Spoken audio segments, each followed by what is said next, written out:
हम पढ़ेंगे संलग्नता के प्रकार। इससे पहले तक हम लोग संलग्नता क्या होता है देख चुके थे और क्या देखे थे, संलग्नता के सिद्धांत देखे थे, है ना। अब हम देखेंगे कि संलग्नता कितने प्रकार के होते हैं। तो संलग्नता दो प्रकार का होता है। एक होता है कंप्लीट लिंकेज, कंप्लीट लिंकेज। दूसरा होता है इनकम्प्लीट लिंकेज।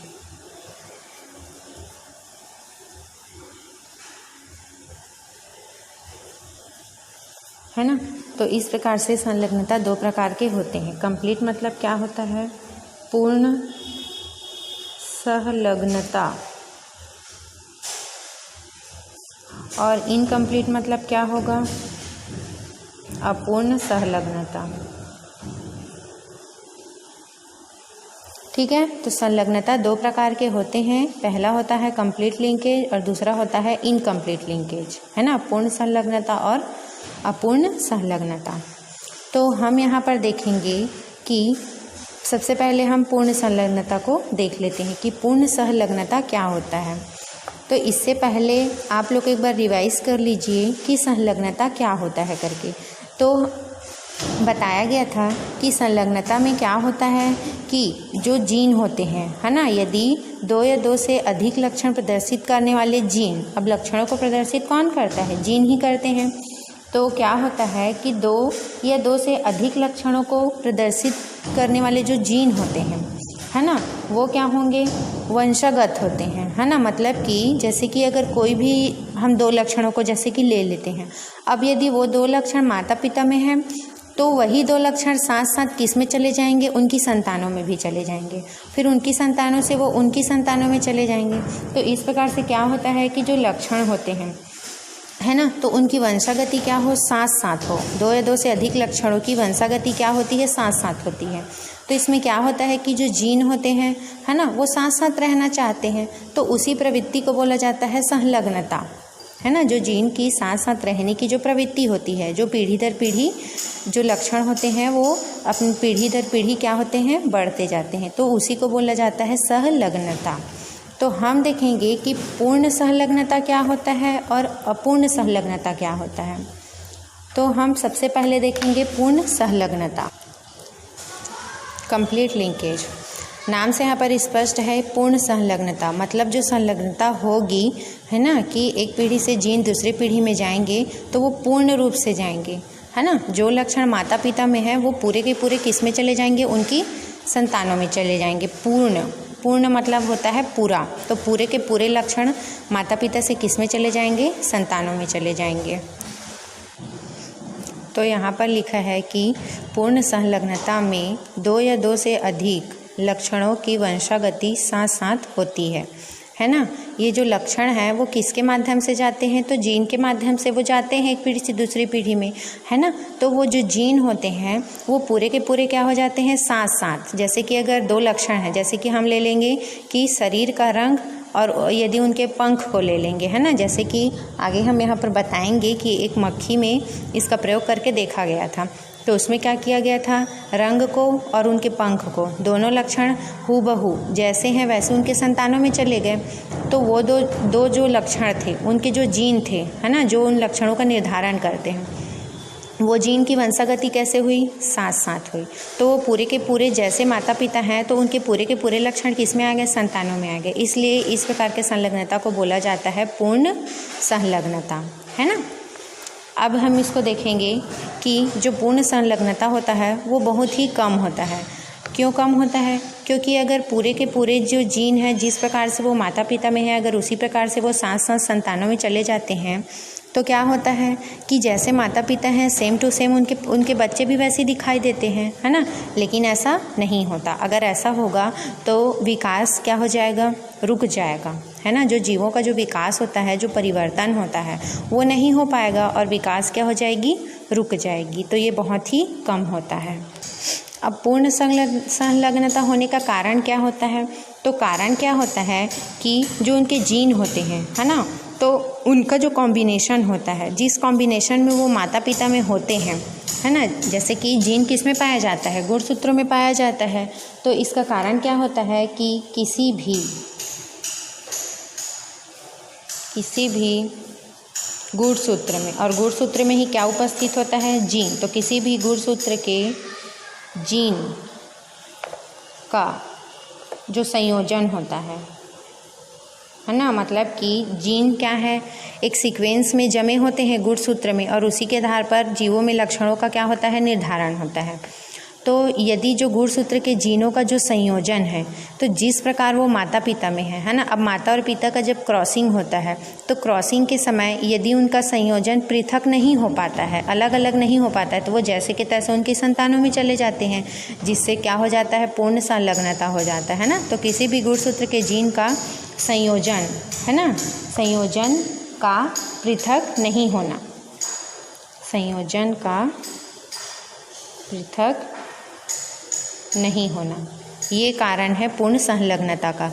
यदि जो जीन है ना, तो उनका जो संयोजन है, जिस सीक्वेंस में वो माता पिता में जमे हैं, यदि वो क्रॉसिंग ओवर के समय अलग हो जाते हैं और अलग होकर वो संतानों में चले जाते हैं, तो इससे क्या होगा, लक्षण चेंजेस हो जाते हैं, है ना। लेकिन यहाँ पर ऐसा नहीं होता, यहाँ पर पृथक नहीं होने की वजह से जो लक्षण माता पिता में है वही लक्षण हूबहू उनकी संतानों में चले जाते हैं, है ना। इसीलिए क्या होता है, यहाँ पर कंप्लीट लिंकेज पाया जाता है। अब इसको हम देखेंगे कि कंप्लीट लिंकेज को किस में देखा गया, है ना। तो मार्गन नामक वैज्ञानिक ने क्या किया, ड्रोसोफिला नामक एक मक्खी में इसका प्रयोग करके देखा। कौन से वैज्ञानिक ने देखा, मार्गन ने। तो एग्जाम्पल के रूप में हम समझते हैं कि जो ड्रोसोफिला नामक मक्खी होता है ना, इसका पूरा नाम होता है ड्रोसोफिला मेलेनोगैस्टर, है ना। ये एक मक्खी है जिसको फ्रूट फ्लाई भी बोला जाता है। तो इस मक्खी में मार्गन ने, किसने प्रयोग करके देखा, मार्गन नामक वैज्ञानिक ने प्रयोग करके देखा। तो उन्होंने इसमें क्या प्रयोग किया, तो मार्गन ने क्या लिया, 2 मक्खी लिया। तो एक मक्खी क्या था, जिसका कलर था ग्रे कलर, है ना, और उसके पंख क्या थे, अवशेषी थे, मतलब पूर्ण पंख उसमें नहीं पाए जा रहे थे। और दूसरा मक्खी क्या लिया, ब्लैक कलर लिया, और उसके पंख क्या थे, लंबे थे। तो इस प्रकार से उन्होंने 2 मक्खी को लिया और उनके बीच में क्या करवाया, क्रॉसिंग करवाया, है ना। तो मार्गन नामक वैज्ञानिक ने ड्रोसोफिला नामक मक्खी, है ना, तो 2 मक्खी का उन्होंने चयन किया। इस प्रयोग के लिए उन्होंने 2 मक्खी का चयन किया, जिसमें पहला मक्खी का जो शरीर का रंग था वो ग्रे था, और उनमें जो पंख थे, है ना, वो वेस्टेजियल थे, मतलब अवशेषी थे, है ना, न तो वो बड़े थे ना ही वो छोटे थे। दूसरा मक्खी कैसा लिया, उसका कलर क्या था, शरीर का कलर ब्लैक था, और उसके पंख कैसे थे, लंबे थे, है ना। एक मेल लिया, एक फीमेल लिया, दोनों का क्या करवाया, क्रॉस कराया। तो ये क्या है, जो मक्खियों के ये 2 लक्षण हैं, एक कलर और उनके पंख का आकार, ये भी कलर और पंख का आकार। तो हम यहाँ पर देखेंगे कि कौन से लक्षण हम लोगों ने पढ़ा था मेंडल में, है ना। तो मेंडल ने हमेशा क्रॉस कराने के लिए क्या लेता था, एक प्रभावी लक्षण लेता था और एक अप्रभावी लेता था। तो हम यहाँ पर देखेंगे कि कौन प्रभावी है और कौन अप्रभावी है करके। तो जो ग्रे कलर है ना, तो यहाँ पर हम साइड में लिख लेते हैं कि जो ग्रे कलर है, तो कलर हमेशा क्या होता है, प्रभावी होगा। कौन सा कलर प्रभावी होगा, ग्रे कलर प्रभावी होता है ना। किसके विरुद्ध, ब्लैक कलर के विरुद्ध। तो यहाँ पर ब्लैक कलर क्या होगा, अप्रभावी होगा। मतलब ग्रे कलर किस पर प्रभावी होता है, ब्लैक कलर पर प्रभावी होता है। उसी प्रकार से यदि हम पंख की बात करेंगे, तो पंख में, है ना, जो वेस्टिजियल, जो ये वाला वेस्टिजियल विंग्स होता है ना, यानी कि अवशेषी पंख जो होता है, तो अवशेषी पंख क्या होते हैं, अप्रभावी होते हैं। अवशेषी पंख अप्रभावी होते हैं। और जो लंबे पंख लिए थे, ये क्या होते हैं, अवशेषी पंख के ऊपर प्रभावी प्रदर्शित करते हैं, मतलब प्रभाविता का नियम ही प्रदर्शित करते हैं। तो इस प्रकार से मार्गन ने 2 लक्षणों को लिया था, है ना।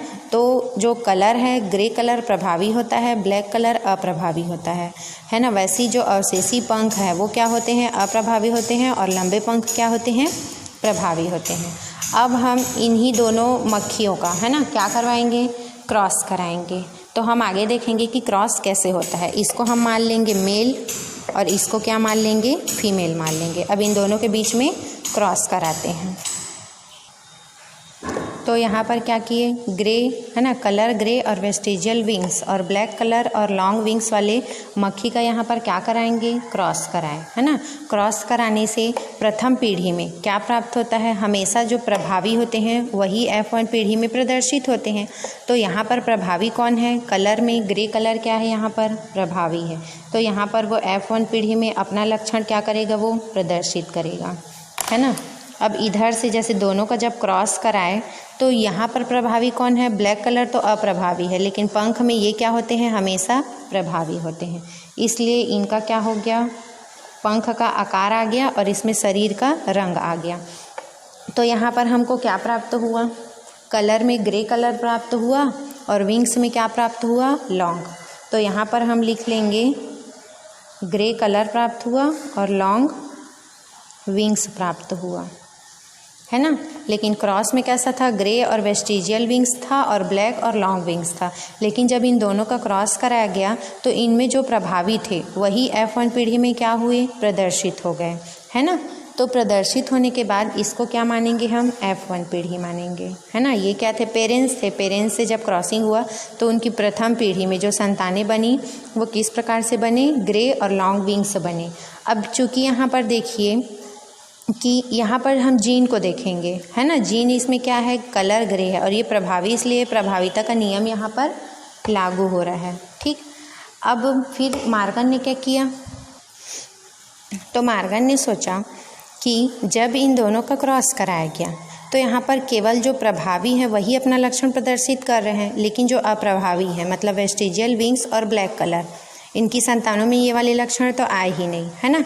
तो मार्गन ने फिर से इनमें क्या करा दिया, तो मार्गन ने यहीं पर जो F1 पीढ़ी में जो संतानें प्राप्त हुई उसका क्रॉस फिर से करा दिया। अब उनका क्रॉसिंग किससे कराया, तो उन्होंने है ना, इस जो संतान प्राप्त हुई, है ना, ग्रे कलर का और उसके विंग क्या थे, लंबे, है ना, इस मक्खी का उन्होंने क्रॉसिंग किससे करा दिया, अप्रभावी वाले लक्षण वाले से उसका क्रॉसिंग करा दिया, जिसमें ऐसे मक्खी को लिया जिसका कलर क्या था, ब्लैक कलर था और उसके पंख कैसे थे, वेस्टिजियल थे, मतलब दोनों ही लक्षण उसके क्या थे, अप्रभावी थे, है ना। तो यहाँ पर हम क्या ले लेंगे, अप्रभावी लक्षण प्रदर्शित करने वाले मक्खी को ले लेंगे, है ना। तो इसको इससे शो कर देते हैं क्योंकि आगे ये कंफ्यूज हो जाएंगे इस कारण से।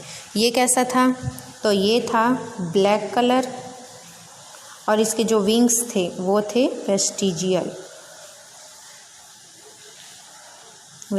विंग्स थे। दोनों ही क्या हैं, अप्रभावी हैं, है ना, क्योंकि मार्गन को प्रथम पीढ़ी में केवल प्रभावी लक्षण वाले ही प्रदर्शित दिखाई दे रहे थे, अप्रभावी छुप गया था। इसलिए मार्गन ने प्रथम पीढ़ी में क्या किया, उन्होंने अप्रभावी लक्षण प्रदर्शित करने वाले दोनों लक्षणों वाले मक्खियों को क्या ले लिया, उन्होंने ले लिया। अब इनका क्रॉसिंग कराया तो इससे मार्गन ने क्या देखा, है ना। तो आगे हम यहाँ पर देखेंगे कि कैसे प्राप्त होता है संतान। तो जब मार्गन ने इनका क्रॉस कराया, है ना, तो इनका क्रॉस किस प्रकार से कराया, तो देखिए यहाँ पर इसका क्या ले लेंगे, है ना, ये वाला जो जीन है वो प्रदर्शित होगा ग्रे कलर, है ना।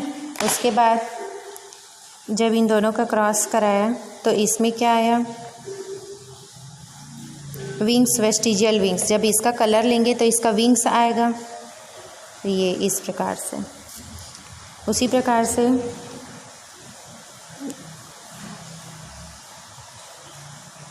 ये, तो इसका क्या प्रदर्शित हुआ,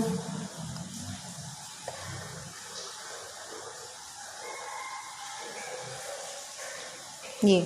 तो जब एक का कलर लेंगे तो एक का विंग्स लेंगे, एक का विंग्स लेंगे तो दूसरे का कलर लेते हैं, है ना। तो यहाँ पर मार्गन को क्या प्राप्त हुआ, केवल 2 लक्षण वाले ही मक्खी प्राप्त हुए। लेकिन मार्गन क्या सोच रहा था, मार्गन सोच रहा था कि यहाँ पर चार लक्षणों वाले मक्खी प्रदर्शित होने थे, है ना, F2 पीढ़ी में।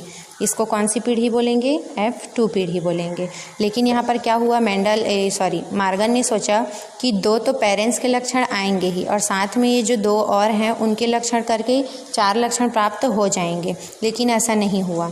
जब अप्रभावी लक्षणों का जब क्रॉस कराया गया तो मार्गन को केवल 2 ही लक्षण प्राप्त हुए और वो लक्षण क्या थे? अपने माता पिता के समान थे। तो हम यहाँ पर देख सकते हैं कि यहाँ पर कलर कौन सा आ गया? ग्रे कलर आ गया और पंख का आ गया वेस्टिजियल विंग्स पाया गया, है ना। उसी प्रकार से यहाँ पर तो ये वाला जो सिंबल है वो किसके लिए था? लॉन्ग विंग्स के लिए था, है ना। और कलर कौन सा आ गया? यहाँ पर ब्लैक कलर आ गया। तो यहाँ पर आ गया ब्लैक और विंग्स कैसा प्राप्त हो गया? Long wings. तो इस प्रकार से F2 पीढ़ी में मार्गन को हूबहू अपने पेरेंट्स के समान ही संतानों की प्राप्ति हो गई, है ना। तो यहाँ पर इससे ये पता चल रहा है कि जो लक्षण माता पिता में थे, है ना, जो जीन माता पिता में थे वो पूरी तरीक़ा से उनकी संतानों में आ गए। आप यहाँ पर देख सकते हैं कि हम लोगों ने ग्रे और वेस्टिजियल विंग्स लिया था, अब वो सेकेंड पीढ़ी में वही चीज़ आ गया वापस। यहाँ भी ब्लैक और लॉन्ग था, है ना, वो भी उनकी संतानों में आ गया। हालांकि जीन उसमें अलग अलग है, लेकिन उसका जो फिनोटाइप है, जो देखने का जो बाहरी जो दिखाई दे रहा है वो तो उनके माता पिता के ही समान है। तो इस प्रकार से ये था पूर्ण संलग्नता। इस प्रकार से होता है क्रॉसिंग ओवर।